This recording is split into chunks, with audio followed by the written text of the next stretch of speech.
Welcome back to my channel Asim studies. আজ বেশ কিছুদিন পরে আবার ফিরে এলাম তোমাদের জন্য আর একটা নতুন আলোচনা নিয়ে। আমার আজকের ভিডিওর আলোচনার বিষয় কবিকঙ্কন মুকুন্দরাম চক্রবর্তী রচিত কলিঙ্গ দেশে ঝড় বৃষ্টি। কবিকঙ্কন মুকুন্দরাম চক্রবর্তী কবিকঙ্কন উপাধিতে ভূষিত।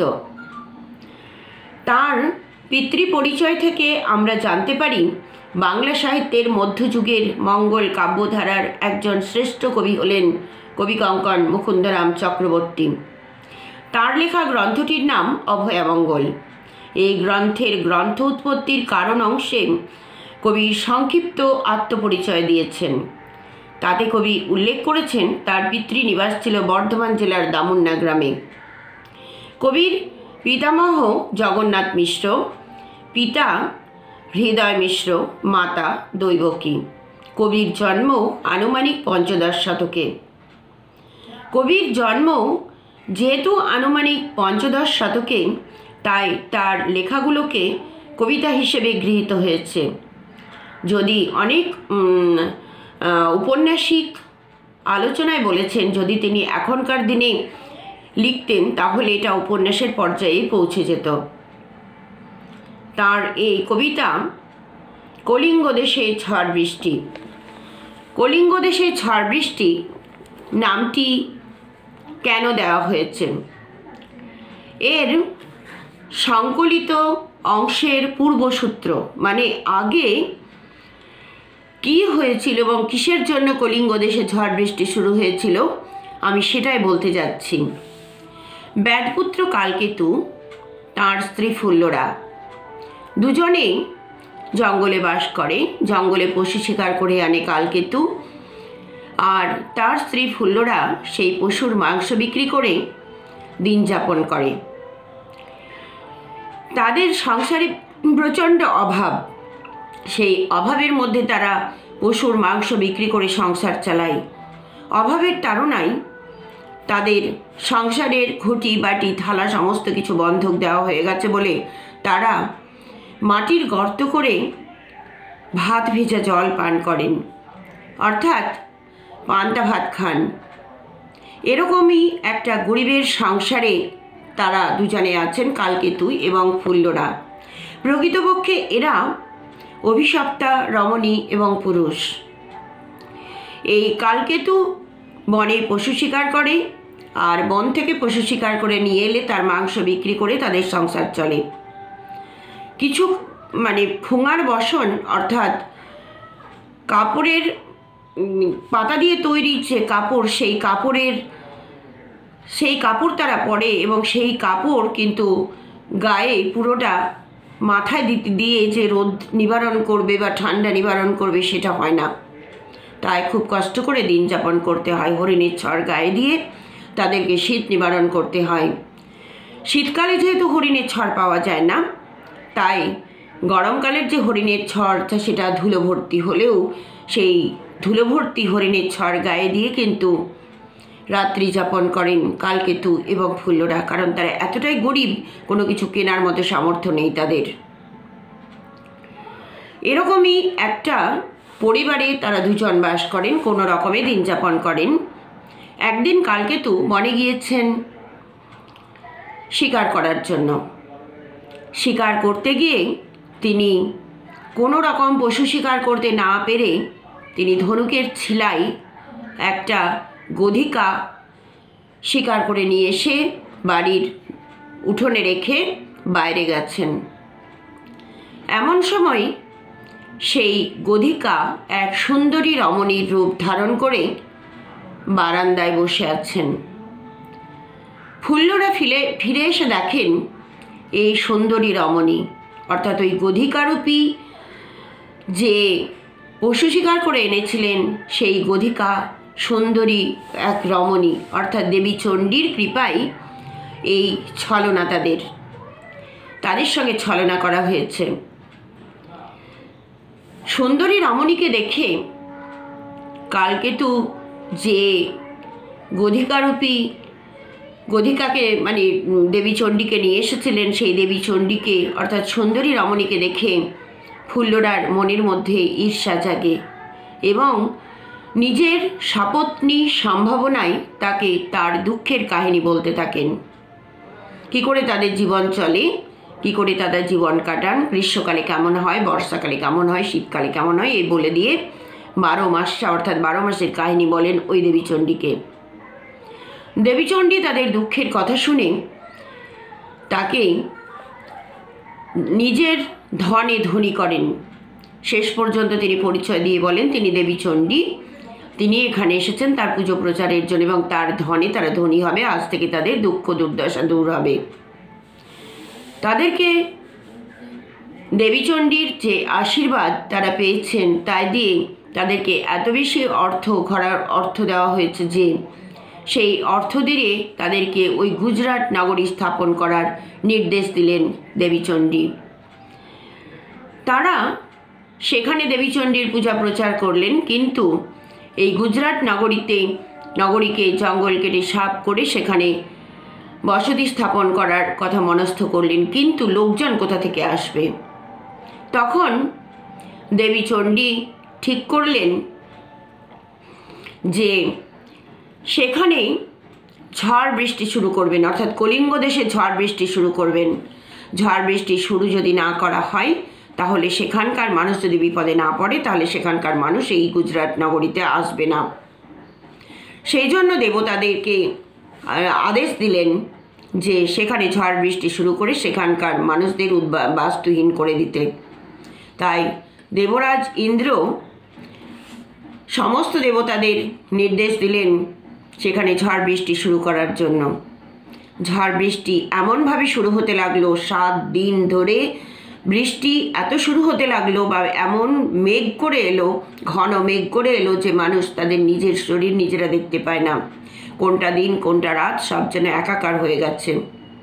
ঠিক সেই সময় 7 দিন ধরে বৃষ্টি, 4 মেঘ এবং 8 গজহস্তি কিন্তু সেইভাবে জল বিতরণ করছে পৃথিবীতে। চারিদিক জলমগ্ন হয়ে গেছে, পথঘাট দেখা যায় না, দিন রাত্রির পার্থক্য বোঝা যায় না, মানুষ নিজের শরীর পর্যন্ত দেখতে পায় না, পথ চলা দুষ্কর। যেহেতু পথ মাটির তলে বা জলের তলে চলে গেছে তাই ভুজঙ্গ অর্থাৎ সাপ কিন্তু উঠে এসেছে সেই জলের মধ্যে। তখন কলিঙ্গবাসীরা ঠিক করলেন যে এখান থেকে তাদের চলে যেতে হবে। এমনকি মঠ মন্দির যেগুলো ছিল সেগুলোকেও ভাঙার নির্দেশ দিলেন দেবীচণ্ডী। তাই হনুমানজি তা ভাঙতে শুরু করলেন, কারণ দেবরাজ ইন্দ্রের এই যে কথা সেটাকে তাদের হেরফের করবেন না বলে গুজরাট কলিঙ্গ দেশে এমনই ঝড় বৃষ্টি শুরু হলো যে সেখানকার মানুষ সেখান থেকে পালাতে বাধ্য হলেন। সবাই কিন্তু ঘর বাড়ি ছেড়ে সেখান থেকে পালাতে শুরু করলো। 4 দিক 4 মেঘ, 4 মেঘ হলো আবর্ত, সংবর্ত, পুষ্কর ও দ্রোণ। 4 মেঘ যেন 8 গজহস্তি, 8 গজহস্তি যেন জল বিতরণ করছে এই পৃথিবীর বুকে, আর সেই জলে কলিঙ্গ দেশ ভেসে যাচ্ছে। এই নিয়ে এই কবিতা। 8 গজহস্তি মানে 4 দিক আবর্ত, সংবর্ত, পুষ্কর আর দ্রোণ, তার চারিদিকে 2 গজহস্তি যেন তাদের সুর দিয়ে বৃষ্টির জল বিতরণ করছে পৃথিবীর বুকে, আর সেই জলে ভেসে যাচ্ছে কলিঙ্গ নগরী। আর এইভাবেই তিনি গুজরাট নগরীতে প্রতিষ্ঠা করেছিলেন দেবীচণ্ডীর পূজা। এই নিয়ে আমার আজকের কবিতা কলিঙ্গ দেশে ঝড় বৃষ্টি। দেখো কবিতাটি। মেঘ কইল অন্ধকার, মেঘ কইল অন্ধকার, দেখিতে না পায় কেহ অঙ্গ আপনার। মেঘ এমন অন্ধকার করে এলো, মানে দেবীচণ্ডীর আদেশে যদিও এটা হয়েছে, সমস্ত দেবতাদের নির্দেশ দেওয়া হয়েছিল, তাই দেবরাজ ইন্দ্র সবাইকে বলে এইভাবে ঝড় বৃষ্টির সৃষ্টি করেছিলেন। মেঘ এমনভাবে অন্ধকার করে এলো যে দেখিতে না পায় কেহ অঙ্গ আপনার। অঙ্গ মানে শরীর, নিজের শরীর কেউ দেখতে পাচ্ছে না। ঈশানে উড়িল মেঘ সঘনে চিকুর। ঈশান কোণ মানে উত্তর পূর্ব কোণ থেকে উড়িল মেঘ, মেঘ উঠতে শুরু করলো সঘনে চিকুর। চিকুর মানে চুল, যেন ঘন চুল এরকমভাবে মেঘ সরতে শুরু করলো। উত্তর পবনে মেঘ ডাকে দূর দূর, উত্তর দিকে পবন আকাশে যেন দূর দূর করে মেঘ ডাকতে শুরু করলো। নিমিষেষে জোরে মেঘ গগনমণ্ডল, নিমিষেষে এক নিমেষের মধ্যে অর্থাৎ সেকেন্ডের ফ্র্যাকশনে মেঘ যেন গগনমণ্ডল মানে আকাশ মণ্ডলকে ছেয়ে ফেললো। সারা আকাশটা জুড়ে মেঘ যেন ঢেকে ফেললো সারা আকাশটাকে। চারি মেঘে বরিশে নিমিষেষে জোরে মেঘ গগনমণ্ডল, চারি মেঘে বরিশে মুষলধারে জল। নিমিষেষে জোরে মেঘ গগনমণ্ডল, আকাশ মণ্ডলটাকে অর্থাৎ সমস্ত আকাশটাকে কালো মেঘে ঢেকে ফেলল। চারি মেঘে বরিশে মুষলধারে জল, চার মেঘ চারদিক থেকে বৃষ্টির জল বিতরণ করতে শুরু করলো। আবর্ত, সাংবর্ত, পুষ্কর আর দ্রোণ, এই চারি মেঘ। কলিঙ্গে উড়িয়া মেঘ ডাকে উচ্চনাদ, এত জোরে মেঘ ডাকছে যে কলিঙ্গের মানুষ ভয় পেয়ে যাচ্ছে, তারা ঘর থেকে বেরোতে সাহস পায় না। এমনভাবে মেঘ করেছে তারা নিজেকে নিচে দেখতে পাচ্ছে না, দিন রাত্রির ব্যবধান বোঝা যাচ্ছে না। কলিঙ্গে উড়িয়া মেঘ ডাকে উচ্চনাদ, প্রলয় গনিয়া প্রজা ভাব এ বিষাদ, হুর হুর দূর দূর বহে ঘন ঝড়। কলিঙ্গে উড়িয়া মেঘ ডাকে উচ্চনাদ, কলিঙ্গে মেঘ উড়ে গিয়ে উচ্চনাদে অর্থাৎ জোরে চিৎকার মানে জোরে ডাক দিচ্ছে। প্রলয় মানে ঝড় ঝঞ্ঝা ভূমিকম্পকে বলা হয় প্রলয়। তো এই প্রলয় গনিয়া প্রজারা মানে কলিঙ্গ দেশে যে সকল মানুষ বাস করে অর্থাৎ প্রজারা কিন্তু ভাবো এ বিষাদ, যেহেতু এই আমাদের খুব বিপদ, কি করব আমরা এখন। হুর হুর দূর দূর বহে ঘন ঝড়, হুর হুর দূর দূর করে ঝড় বইছে। বিপাকে ভবন ছাড়ি প্রজা দিল রড়, বিপাকে মানে বিপদে পড়ে প্রজারা সেখান থেকে রওনা দিল, অন্য কোথাকার উদ্দেশ্যে রওনা দিল, কারণ সেখানে থাকলে তারা বৃষ্টিতে ভিজে যাবে এবং বৃষ্টি তাদেরকে ভাসিয়ে নিয়ে যাবে, এই ভয়ে তারা সেখান থেকে চলে যেতে থাকলো। ধুলো আচ্ছাদিত হইল যে ছিল হরিত, হরিত মানে সবুজ, যা সবুজ ছিল অর্থাৎ গাছপালা ধুলো আচ্ছাদিত হইল, ধুলোতে ঢেকে ফেললো। উল্টিয়া পরে শস্য প্রজা চমকিত, সমস্ত শস্য ওই ঝড়ে বৃষ্টিতে যেন পড়ে গেল। আর ওই শস্য যা দিয়ে আমাদের পেট ভরায় বা আমরা বেঁচে আছি তা যদি না থাকে তাহলে তারা কী খেয়ে জীবন ধারণ করবে, সেই ভয়ে তারা কিন্তু চিন্তিত হতে লাগলো, চমকে উঠলো তারা। চারি মেঘে জল দেয় অষ্ট গজরাজ, চারি মেঘ আবর্ত, সাংবর্ত, পুষ্কর আর দ্রোণ, আর অষ্ট গজরাজ মানে চার দিক থেকে দুজন দুজন করে গজরাজ মানে হস্তি জল দান করছেন। সঘনে চিকুর পরে বেগ তারকাবাজ, সঘনে চিকুর পরে, চিকুর মানে চুল, সঘনে চিকুর পরে বেগ তারকাবাজ, যে বাজ পড়ছে সেই বাজের ভয়ে ব্যাং লাফিয়ে পড়ছে এখান থেকে ওখানে।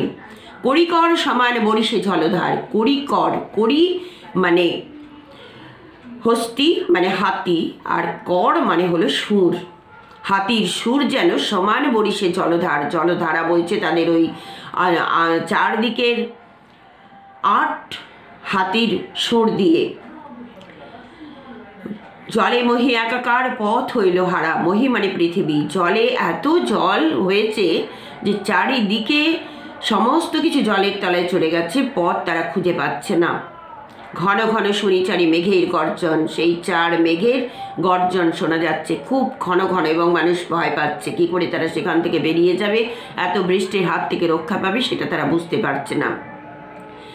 কারো কথা শুনিতে না পায় কোনো জন, এত জোরে বিদ্যুৎ চমকাচ্ছে আর মেঘ ডাকছে যে কারো কথা কেউ শুনতে পাচ্ছে না পর্যন্ত। পরিচ্ছিন্ন নাহি সন্ধ্যা দিবস রজনী, পরিচ্ছিন্ন মানে সন্ধ্যা আর দিন আর রাত সব যেন একাকার হয়ে গেছে, এতটাই অন্ধকার হয়ে এসেছে যে কোনটা দিন কোনটা রাত বোঝা যায় না, পরিচ্ছন্ন দিন নেই। কলিঙ্গে সঙ্গরে সকল লোক সে যে জৈমিনী, সঙ্গরে সকল লোক যে জৈমিনী। কলিঙ্গ দেশে যে সকল প্রজারা সেখানে বাস করেন তারা কিন্তু সবাই একসঙ্গে বজ্র নিবারক জৈমিনীর কাছে প্রার্থনা করছে যেন এটা না হয়। হুর হুর দূর দূর শুনি ঝনঝন, না পায় দেখি দেখে হরবীর কিরণ। হুর হুর দূর দূর, সবসময় ঝনঝন হুর হুর দূর দূর শব্দ শোনা যাচ্ছে। না পায় দেখি দেখে হরবীর কিরণ, কেউ সূর্যের আলো দেখতে পাচ্ছে না পর্যন্ত, দিন রাত এমন একাকার হয়ে গেছে যে অন্ধকারে আচ্ছন্ন চারিদিক, সূর্যের দেখা পর্যন্ত মেলে না।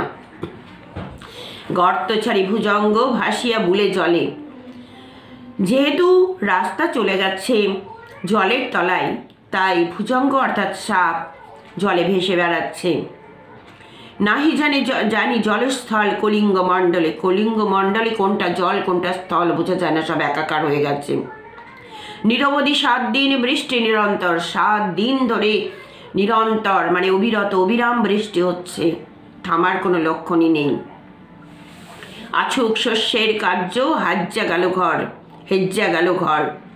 আছুক শস্যের কার্য, যে শস্যগুলো ঘরে আসবে সেগুলো জলে সব হেঁচে গেল, অর্থাৎ ফসলগুলো নষ্ট হয়ে গেল, সেগুলো ঘরে তোলা হলো না। সুতরাং এরপরে তাদের খাদ্য সামগ্রী কোথা থেকে আসবে এই নিয়ে তাদের চিন্তা রইল। আছুক শস্যের কার্য হেজ্জা গেল ঘর, মেঝাতে পড়িয়া শিল বিদারিয়া চাল। এত বড় শিল পড়েছে, অর্থাৎ পাথর পড়েছে, যে ঘর ফুটো করে সেই শিল পড়েছে। আর শিল যদি কোনো কিছু পড়ে তাহলে তা তো নষ্ট হয়ে যাবে, তাই ঘর ফুটো করে শিল পড়ছে। সেই শিলগুলোকে কার সঙ্গে তুলনা করা হয়েছে? ভাদ্র মাসে যেন পড়ে থাকা তাল, ভাদ্র মাসে যেন পড়ে থাকা তাল। ওই শিল অর্থাৎ আমরা যাকে বলি বরফ বা পাথর পড়ছে, সেই পাথর এত বড় বা তার আওয়াজ এমনই মনে হচ্ছে যেন ধপাধপ তাল পড়ছে। তাল পড়ার শব্দের সঙ্গে তুলনা করা হয়েছে। ভাদ্রপদ মাসে যেন পড়ে থাকা তাল। চণ্ডীর আদেশ পান বীর হনুমানকে আদেশ দিয়েছেন দেবী চণ্ডী, মঠ অট্টালিকা ভাঙি করে খান, মঠ অট্টালিকা সমস্ত ভেঙে যেন খান করে দেয়। বাড়ি ঘর ভেঙে গেলেও মঠ অট্টালিকারা দেবদেবীরা হয়তো রক্ষা করছেন, কিন্তু শেষ পর্যন্ত দেবী চণ্ডী হনুমানজিকে আদেশ দিলেন যে না, মঠ অট্টালিকা সব ভেঙে খান করে দাও তুমি। চারিদিকে বহে ঢেউ পর্বত বিশাল, এত জল 7 দিন ধরে জল হওয়ার জন্য পর্বত সমান জল সেই কলিঙ্গ দেশে হয়েছে। উঠে পড়ে ঘরগুলা করে দমকল, চণ্ডীর আদেশে ধায় নদ নদীগণ, অম্বিকা মণ্ডল গান শ্রী কবি কঙ্কন। উঠে পড়ে ঘরগুলা করে দমকল, ঘরগুলো যেন উঠে পড়েছে, সেখানে কোনো মানুষজন মানে থাকতে পারবে না, এরকম অবস্থা। জলে জলমগ্ন চারিদিক, সেখানে রাস্তা দেখা যায় না। ভুজঙ্গ জলের মধ্যে উপরে ভেসে বেড়াচ্ছে, ভুজঙ্গ অর্থাৎ সাপ জলের মধ্যে ভেসে বেড়াচ্ছে। সেখান থেকে মানুষ কি করে যে বাইরে বেরোবে বা কি করে তারা যে পথ চলবে সেটা ভেবে পাচ্ছে না। উঠে পড়ে ঘরগুলা করে দলমল মানে বাড়িগুলো পড়ে যাওয়ার জন্য নড়াচড়া করছে। চণ্ডীর আদেশে ধায় নদ নদীগণ, দেবী চণ্ডীর আদেশে যেন চারিদিকে জলে জলমগ্ন হয়ে নদীর মতন স্রোতে বয়ে যাচ্ছে। অম্বিকা মঙ্গল গান শ্রী কবি কঙ্কন সেই সময় অম্বিকা মঙ্গল গান করছেন। কবি কঙ্কন মুকুন্দরাম চক্রবর্তীর উপাধি, শ্রী কবি কঙ্কন মুকুন্দরাম চক্রবর্তী, এটা তার পাওয়া টাইটেল। তো এই কবি কঙ্কন মুকুন্দরাম চক্রবর্তী এই গান গেয়েছেন কলিঙ্গ দেশে ঝড় বৃষ্টি। এই কলিঙ্গ দেশে ঝড় বৃষ্টি না হলে গুজরাট নগরী স্থাপিত হতো না, আর গুজরাট নগরী স্থাপিত না হলে সেখানে দেবীচণ্ডীর পূজা প্রচারিত হতো না। দেবীচণ্ডীর পূজা প্রচারের জন্য কলিঙ্গ দেশে ঝড় বৃষ্টির কথা তিনি দেবতাদের বলেছিলেন এই দেবীচণ্ডী, আর দেবীচণ্ডীর আদেশেই সেখানে হয়েছিল এই ঝড় বৃষ্টি। আর ঝড় বৃষ্টির ফলে এত জল এবং চারিদিকে এতটাই বিপদ যে তারা সেখান থেকে বেরিয়ে আসতে বাধ্য হয়েছেন এবং গুজরাট নগরী স্থাপিত হয়েছে দেবীচণ্ডীর ইচ্ছায়। এই ভিডিওটি কেমন লাগলো জানাতে ভুলো না। যদি ভালো লাগে তবে একটা লাইক শেয়ার ও সাবস্ক্রাইব করে দিও তোমার অন্য বন্ধুদের দেখার জন্য।